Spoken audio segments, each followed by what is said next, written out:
शुभ प्रभात सभी को। कैसे हैं आप सभी। पिछले वीडियो में हमने देखा विशेषण किसे कहते हैं, साथ में हमने विशेष्य और प्रविशेषण की परिभाषा के विषय में भी पढ़ा। आज के इस वीडियो में हम जानेंगे विशेषण के कितने प्रकार होते हैं, साथ में उनकी परिभाषा और उदाहरण। आइए शुरू करते हैं आज का वीडियो। जो शब्द संज्ञा या सर्वनाम की विशेषता बताते हैं उन्हें हम विशेषण कहते हैं, और जिस प्रकार की विशेषता बताई जाती है उसके आधार पर हम विशेषण को 4 भागों में बांटते हैं। विशेषण मुख्य रूप से 4 प्रकार के होते हैं: गुणवाचक विशेषण, परिमाणवाचक विशेषण, संख्यावाचक विशेषण और सार्वनामिक विशेषण। परिमाणवाचक विशेषण को हम आगे 2 भागों में और बांटते हैं: निश्चित परिमाणवाचक विशेषण, अनिश्चित परिमाणवाचक विशेषण। साथ ही संख्यावाचक विशेषण को भी हम 2 भागों में बांटते हैं: निश्चित संख्यावाचक विशेषण, अनिश्चित संख्यावाचक विशेषण। जहाँ पर निश्चित परिमाण की जानकारी दी जाती है वहाँ पर निश्चित परिमाणवाचक विशेषण होता है, और जहाँ पर अनिश्चित परिमाण के बारे में बताया जाता है वहाँ पर अनिश्चित परिमाणवाचक विशेषण होता है। बिल्कुल इसी प्रकार से जहाँ निश्चित संख्या के बारे में विशेषता बताई जाती है वहाँ निश्चित संख्यावाचक विशेषण होता है, और जहाँ अनिश्चित संख्या के बारे में विशेषता बताई जाती है वहाँ अनिश्चित संख्यावाचक विशेषण होता है। आइए इनके बारे में विस्तार से जानते हैं। सबसे पहला प्रकार है गुणवाचक विशेषण। चित्र में आप देखिए, सबसे पहले चित्र में रीमा ने नुकीले तीर फेंके। यहाँ पर तीर की विशेषता बताई जा रही है कि तीर कैसे थे, नुकीले। तीर के गुण के बारे में बताया जा रहा है कि तीर हमारा कैसा था। मोटा लड़का दौड़ रहा है। यहाँ पर लड़के की विशेषता बताई जा रही है कि लड़का कैसा है, मोटा है, और ये लड़के का गुण है। आइए कुछ और उदाहरण देखते हैं। छायादार पेड़। पेड़ की विशेषता कैसी है, छायादार। यहाँ पर छायादार पेड़ का गुण है। मोटा हाथी, मरियल बैल, ये भी यहाँ पर हाथी और बैल की विशेषता बताते हैं। वीर सैनिक, सैनिक का गुण है, उसकी विशेषता है वो वीर है। लाल कमीज, कमीज कैसी है, लाल है। ये सभी शब्द संज्ञा या सर्वनाम के गुण, दोष या उनकी विशेषताओं के बारे में बता रहे हैं, इसीलिए ये सारे शब्द गुणवाचक विशेषण कहलाएंगे। आइए परिभाषा देखते हैं।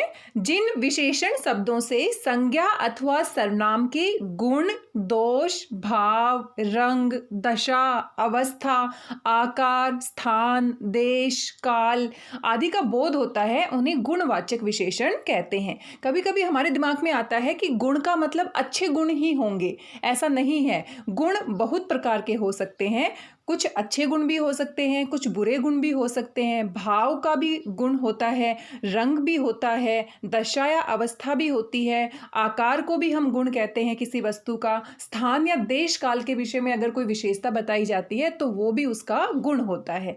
तो गुण का मतलब सिर्फ अच्छी बातें ही नहीं है। कई बार हमारे दिमाग में आता है कि गुणवाचक विशेषण यानी कि अच्छे गुणों की बात की जा रही है, तो यहाँ पर ये सारे जो पॉइंट आपको दिए गए हैं इनके आधार पर हम कह सकते हैं कि कोई भी विशेषण गुणवाचक विशेषण है। गुण दोष में ये शब्द आ सकते हैं: सीधा, शांत, दानी, मधुर, ईमानदार, बुरा। बुरा यहाँ पर उसका दोष है, कुरूप भी दोष है, कंजूस भी दोष है, विद्रोही भी दोष है। तो अच्छा और बुरा दोनों के बारे में ही विशेषता बताई जाती है। भाव, वीर, क्रोधी, दयालु, ये जो भाव होते हैं ये भी किसी व्यक्ति के गुण हैं, तो इनको भी हम गुणवाचक विशेषण में रखेंगे। रंग से संबंधी भी गुण की विशेषता हो सकती है: गोरा, काला, लाल, पीला, सफ़ेद। ऐसे ही किसी की अवस्था के बारे में भी बताया जा सकता है कि वह कमज़ोर है, ताकतवर है, पतला है, मोटा है, बूढ़ा है, बीमार है। और किसी वस्तु के आकार के बारे में भी बताया जा सकता है: बड़ा, छोटा, बौना, ठिगना, लंबा। ये सारे शब्द संज्ञा या सर्वनाम की विशेषता को प्रकट करने के लिए प्रयोग किए जाते हैं, इसीलिए इस प्रकार के सभी शब्दों को हम गुणवाचक विशेषण में रखेंगे। उदाहरण देख सकते हैं। रणजीत सिंह वीर योद्धा थे, तो यहाँ पर उनका गुण बताया गया है वीर योद्धा थे। गोल मेज पर जापानी गुड़िया रखी है। मेज की विशेषता है वह गोल है, गुड़िया की विशेषता है कि वह जापानी है। तो यहाँ किसी देश से संबंधित यहाँ बताया गया है कि गुड़िया कहाँ से खरीदी गई है, जापान से। मेरा छोटा भाई घर पर है, तो यहाँ पर भाई की विशेषता बताई गई है कि वह छोटा है। ईमानदार व्यक्ति को सभी पसंद करते हैं, व्यक्ति का गुण है कि वह ईमानदार है। तो ये सारे के सारे उदाहरण हमारे गुणवाचक विशेषण के उदाहरण हैं। आप यहाँ और भी उदाहरण देख सकते हैं कि गुण में किस प्रकार के गुण आते हैं। इस प्रकार के गुण जब किसी संज्ञा या सर्वनाम की विशेषता बताने के लिए प्रयोग किए जाते हैं तो उनको हम गुणवाचक विशेषण कहते हैं। दूसरा प्रकार है परिमाणवाचक विशेषण। परिमाण शब्द का अर्थ होता है कि माप तोल करना या मात्रा के विषय में जानकारी देना। तो जैसा कि इसके नाम में ही पता चल रहा है, परिमाणवाचक विशेषण, जहां हमें वस्तुओं के माप तोल संबंधी या मात्रा संबंधी जानकारी की विशेषता का पता चलता है, वहां पर परिमाणवाचक विशेषण होते हैं। चलिए उदाहरण देखते हैं। पहले चित्र में आप देख रहे हैं 2 किलो टमाटर तोल दीजिए। तो यहाँ पर ग्राहक दुकानदार से कहता है कि 2 किलो टमाटर तोल दीजिए। तो यहाँ पर मात्रा के विषय में बताया गया है, टमाटर की मात्रा कितनी है, 2 किलो। दूसरे चित्र में आप देख रहे हैं आपकी कमीज के लिए 2 मीटर कपड़ा चाहिए। यहाँ दर्जी बच्चे को बता रहा है कि कपड़े की मात्रा कितनी है, कपड़े का माप कितना है, 2 मीटर। लेकिन बच्चा कहता है मेरी कमीज 1 मीटर कपड़े में बनती है। तो यहाँ 1 मीटर और 2 मीटर शब्द कपड़े के माप के विषय में बता रहे हैं, इसलिए ये यहाँ पर परिमाणवाचक विशेषण होंगे। आइए कुछ और उदाहरण देख लेते हैं। जग में 2 लीटर दूध रखा है, दूध की मात्रा है 2 लीटर। 3 मीटर कपड़ा दे दीजिए, कपड़े का माप कितना है, 3 मीटर। थोड़ा पानी पिला दीजिए, पानी की विशेषता क्या है, थोड़ा है, और वो भी मात्रा है, कितनी मात्रा बताई गई है, थोड़ी मात्रा। कुछ चावल दे दीजिए, तो कुछ यहाँ पर चावल की मात्रा को बताते हैं। तो ये सारे उदाहरण हमारे गुणवाचक विशेषण के उदाहरण हैं।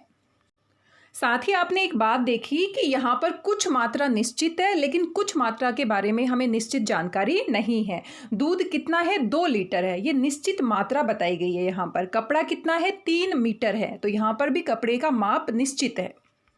थोड़ा पानी पिला दीजिए, यहाँ पर हमें नहीं पता पानी की मात्रा कितनी है, पानी की मात्रा के बारे में निश्चित जानकारी नहीं है। कुछ चावल दे दीजिए, तो यहाँ पर भी चावल की मात्रा के विषय में निश्चित जानकारी नहीं है। इसी आधार पर हम परिमाणवाचक विशेषण को आगे 2 भागों में बांटते हैं, उनकी मात्रा की निश्चितता और अनिश्चितता के आधार पर। जो मात्रा निश्चित बताएगी उसे हम निश्चित परिमाणवाचक विशेषण कहेंगे, और जो मात्रा अनिश्चितता के विषय में बताएगी उसे हम अनिश्चित परिमाणवाचक विशेषण कहेंगे। आइए इनके बारे में भी जानते हैं। परिमाणवाचक विशेषण का पहला भेद है निश्चित परिमाणवाचक विशेषण। उदाहरण देखिए, 3 किलो सेब भी खरीद ही लेती हूँ। तो यहाँ पर सेब की मात्रा के विषय में हमें निश्चित विशेषता पता लग रही है कि कितने किलो है, 3 किलो। बोतल में 100 मिलीलीटर दवा है, तो यहाँ पर भी हमें निश्चित जानकारी बताई गई है कि बोतल में कितनी मिलीलीटर दवा है, 100 मिलीलीटर। तो निश्चित मात्रा के विषय में यहाँ पर बताया जा रहा है, इसीलिए हम कह सकते हैं जो विशेषण शब्द निश्चित माप तोल तथा मात्रा का बोध कराते हैं उन्हें हम निश्चित परिमाणवाचक विशेषण कहते हैं। कुछ और उदाहरण देख लीजिए। यह पुल बनाने में 200 टन लोहा लगा, लोहे की मात्रा निश्चित है, 200 टन। 5 मीटर रस्सी ले आना, रस्सी का माप निश्चित है, 5 मीटर। एक कनस्तर में 15 लीटर तेल आता है, यहाँ पर मात्रा बताई गई है, कितने लीटर तेल आता है, 15 लीटर। सड़क की लंबाई 7 किलोमीटर है, और यहाँ पर भी निश्चित माप के बारे में बताया गया है। तो अब हमें समझ आ गया कि जहाँ पर निश्चित माप के बारे में विशेषता बताई जाती है वहाँ पर निश्चित परिमाणवाचक विशेषण होता है। परिमाणवाचक विशेषण का दूसरा प्रकार है अनिश्चित परिमाणवाचक विशेषण। जैसा कि नाम से ही पता चल रहा है, ये निश्चित परिमाणवाचक विशेषण का एकदम विपरीत है। जहाँ पर निश्चित मात्रा के बारे में विशेषता बताई जाती है वहाँ पर निश्चित परिमाणवाचक होता है, और जहाँ पर निश्चित जानकारी नहीं पता चलती वहाँ पर अनिश्चित परिमाणवाचक विशेषण होता है। चित्र में देखिए, केक में चीनी कम है, तो चीनी की मात्रा के विषय में विशेषता बताई गई है कि वो कम है, लेकिन यहाँ पर निश्चित नहीं पता कि कितनी कम है। थोड़ी और डाल लीजिए, फिर बताया जा रहा है कि थोड़ी और डाल लीजिए, तो थोड़ा जो शब्द है वो भी निश्चित मात्रा को नहीं बताता है। तालाब में बहुत पानी है, पानी तो है लेकिन कितना पानी है उसकी निश्चित मात्रा हमें नहीं पता। इसी अनिश्चितता की वजह से इन सभी शब्दों को हम अनिश्चितवाचक परिमाणवाचक विशेषण कहते हैं। जो विशेषण शब्द अनिश्चित मापतोल या मात्रा का बोध कराते हैं उन्हें अनिश्चित परिमाणवाचक विशेषण कहते हैं। तुम बहुत मिठाई खाते हो। मिठाई की मात्रा के बारे में निश्चित जानकारी नहीं है। स्वामी जी ने थोड़े फल ही ग्रहण किए। कितने फल ग्रहण किए? निश्चित नहीं पता, थोड़े फल ग्रहण किए। चाय में कम चीनी ही डालना। चीनी की मात्रा निश्चित नहीं है। गर्मी है, थोड़ा शरबत पी लो। शरबत कितना है? थोड़ा। हमें नहीं पता कि कितनी मात्रा है। तो जहाँ पर मात्रा के बारे में, माप के बारे में अनिश्चित जानकारी दी जाती, वहाँ अनिश्चित परिमाणवाचक विशेषण होता है।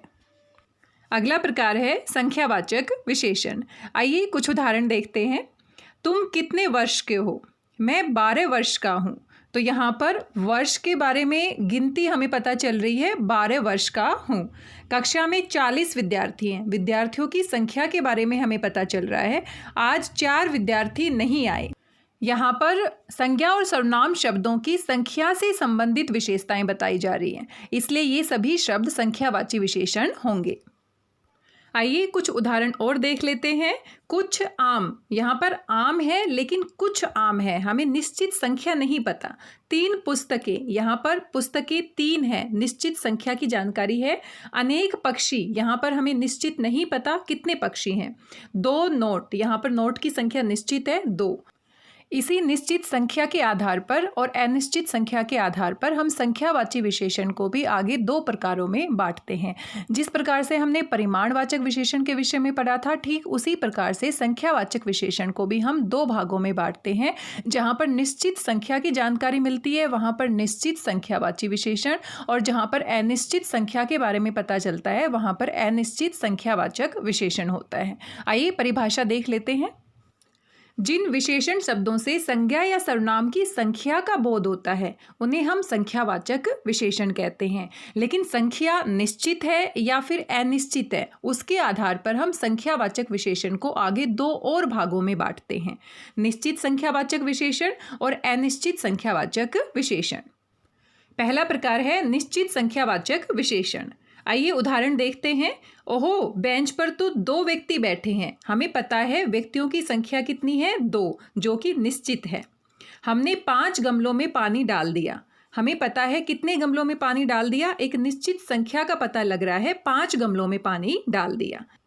यानी जो विशेषण शब्द संज्ञा या सर्वनाम की निश्चित संख्या का बोध कराते हैं, संख्या के बारे में हमें निश्चित जानकारी होती है कि कितनी संख्या है, उन्हें हम निश्चित संख्यावाचक विशेषण कहते हैं। तो अब कंफ्यूज नहीं होना कि निश्चित संख्यावाचक विशेषण क्या होगा और अनिश्चित संख्यावाचक विशेषण क्या होगा। मैं 3 दिनों के लिए आगरा जा रहा हूँ। यहाँ पर दिनों की संख्या निश्चित है। गली में 8वां घर हमारा है। 8वां घर संख्या निश्चित है। रीमा ने दौड़ में प्रथम स्थान प्राप्त किया। कौन सा स्थान प्राप्त किया? प्रथम। मेले में सैकड़ों लोग आए थे। तो यहाँ पर निश्चित संख्या की जानकारी मिल रही है, इसीलिए यहाँ पर निश्चित संख्यावाचक विशेषण होगा। संख्यावाची विशेषण का दूसरा प्रकार है अनिश्चित संख्यावाचक विशेषण। जैसा कि नाम से ही पता चल रहा है, ये विशेषण निश्चित संख्यावाचक विशेषण का बिल्कुल विपरीत है। जहाँ पर हमें संख्या की निश्चित जानकारी नहीं होती वहाँ पर अनिश्चित संख्यावाचक विशेषण होगा। उदाहरण के लिए, तार पर कुछ कपड़े सूख रहे हैं, हमें नहीं पता कितने कपड़े सूख रहे हैं, निश्चित संख्या का हमें नहीं पता। बेटा, आकाश में अनेक तारे हैं। माँ, आकाश में कितने तारे हैं? अनेक और कितने शब्दों से हमें निश्चित संख्या की जानकारी नहीं मिलती, इसीलिए कुछ, अनेक, कितने ये शब्द अनिश्चित संख्यावाचक विशेषण होंगे। आइए परिभाषा देख लेते हैं। जिन विशेषण शब्दों से संज्ञा या सर्वनाम की निश्चित संख्या का बोध नहीं होता है वहां पर अनिश्चित संख्यावाचक विशेषण होता है। सरकार ने गांव में अनेक कुएं खुदवाए। कितने कुएं खुदवाए? निश्चित संख्या नहीं पता, अनेक कुएं खुदवाए। बस में बहुत भीड़ है। कितनी लोगों की भीड़ है? संख्या हमें नहीं पता, बहुत भीड़ है। थोड़े दिन बाद बीज अंकुरित होने लगे। थोड़े दिन बाद, कितने दिन बाद? निश्चित संख्या हमें नहीं पता, इसीलिए यहाँ पर अनिश्चित संख्यावाचक विशेषण है। विशेषण का चौथा और अंतिम प्रकार है सार्वनामिक विशेषण। सार्वनामिक विशेषण को हम संकेतवाचक विशेषण भी कहते हैं। आइए कुछ उदाहरण देखते हैं। ये कपड़े मैंने धोए हैं। ये कपड़े, कौन से कपड़े? ये कपड़े। इन कपड़ों की ओर संकेत किया जा रहा है और साथ में ये शब्द हमारा सर्वनाम भी है। उस अस्पताल में अच्छा इलाज होता है। कौन सी अस्पताल में? उस अस्पताल में। अस्पताल की विशेषता है कि उस वाले अस्पताल में अच्छा इलाज होता है और साथ में उस शब्द सर्वनाम भी है। यानी जो सर्वनाम शब्द संज्ञा या सर्वनाम की विशेषता प्रकट करने के लिए प्रयोग किए जाते हैं उन्हें हम सार्वनामिक विशेषण कहते हैं। साथ में ये किसी विशेष व्यक्ति, वस्तु, भाव की ओर संकेत करते हुए नजर आते हैं, इसीलिए इनको संकेतवाचक विशेषण भी हम कहते हैं। यहाँ एक बात का विशेष ध्यान रखना है कि इन शब्दों को संज्ञाओं के पहले प्रयोग किया जाता है। जिन शब्दों को संज्ञा के स्थान पर प्रयोग किया जाता है उनको तो हम सर्वनाम कहते हैं, लेकिन यहाँ पर संज्ञा के पहले प्रयोग किया जाता है और साथ में विशेषता प्रकट करने के लिए प्रयोग किया जाता है, इसीलिए इनको हम सार्वनामिक विशेषण कहते हैं। जो सर्वनाम शब्द संज्ञाओं से पहले प्रयोग किए जाने पर विशेषण का कार्य करते हैं, यानी कि पहले प्रयोग करना और विशेषता बताना, इन दोनों बातों का होना जरूरी है। इन्हें हम संकेतवाचक विशेषण भी कहते हैं। यह पुस्तक अच्छी है, खरीद लो। यहाँ पुस्तक हमारा संज्ञा शब्द है और उसके आगे हमने यह शब्द का प्रयोग किया है, तो यह शब्द पुस्तक की विशेषता बताने के लिए प्रयोग किया गया है, इसलिए यह हमारा सार्वनामिक विशेषण होगा। यहाँ सर्वनाम में और सार्वनामिक विशेषण में कंफ्यूज नहीं होना है, क्योंकि सर्वनाम संज्ञा के स्थान पर प्रयोग किए जाते हैं और सार्वनामिक विशेषण संज्ञा से पहले प्रयोग किए जाते हैं, साथ में विशेषता प्रकट करने के लिए प्रयोग किए जाते हैं। यह घड़ी तो अनीता की है। घड़ी यहाँ संज्ञा शब्द है, संज्ञा शब्द से पहले यह का प्रयोग किया है, तो ये सर्वनाम नहीं है, ये सार्वनामिक विशेषण है। वे फल ताजे हैं, खा लो। फल हमारा संज्ञा शब्द है, उसके आगे हमने वे शब्द का प्रयोग किया है, इसीलिए ये सर्वनाम ना होकर सार्वनामिक विशेषण है। परिभाषा को स्पष्ट समझने के लिए आइए कुछ और उदाहरण देखते हैं। यह लड़की खिलौने से खेल रही है। लड़की हमारा संज्ञा शब्द है और उसके आगे हमने यह शब्द का प्रयोग किया है। ये फूल पूजा के हैं। फूल हमारा संज्ञा शब्द है और उसके आगे हमने ये शब्द का प्रयोग किया है। वह कुत्ता मोहित का है। कुत्ता हमारा संज्ञा शब्द है और वह हमने संज्ञा के आगे प्रयोग किया है। वे तारे आकाश में सुंदर लगते हैं। तारे हमारा संज्ञा शब्द है और वे हमने संज्ञा शब्द से पहले प्रयोग किया है, साथ में ये सभी शब्द हमारे विशेषता को प्रकट कर रहे हैं, इसीलिए ये सार्वनामिक विशेषण होंगे। अब हमें सर्वनाम और सार्वनामिक विशेषण में कंफ्यूज नहीं होना है। कुछ और उदाहरण देख लेते हैं। यह फूल है। फूल संज्ञा शब्द है, उसके आगे हमने यह शब्द का प्रयोग किया है, लेकिन ये विशेषता बताने के लिए नहीं किया है हमने, इसलिए ये सर्वनाम है।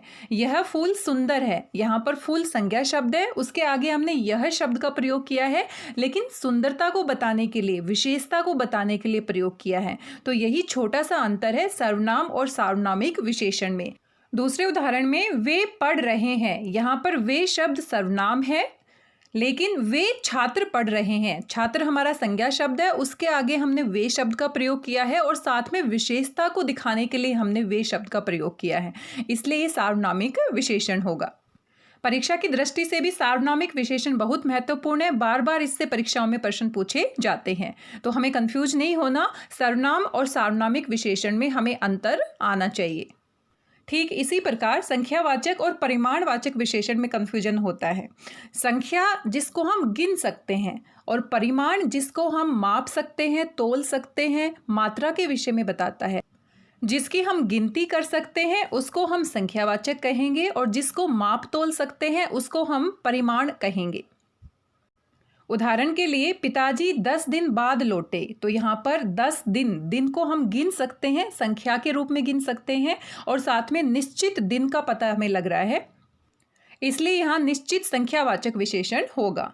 पेड़ पर बहुत सारे आम हैं, तो यहाँ पर आम को हम गिन सकते हैं, लेकिन गिनने के बाद हमें यहाँ संख्या की निश्चित जानकारी नहीं है, इसीलिए यहाँ पर अनिश्चित संख्यावाचक विशेषण होगा।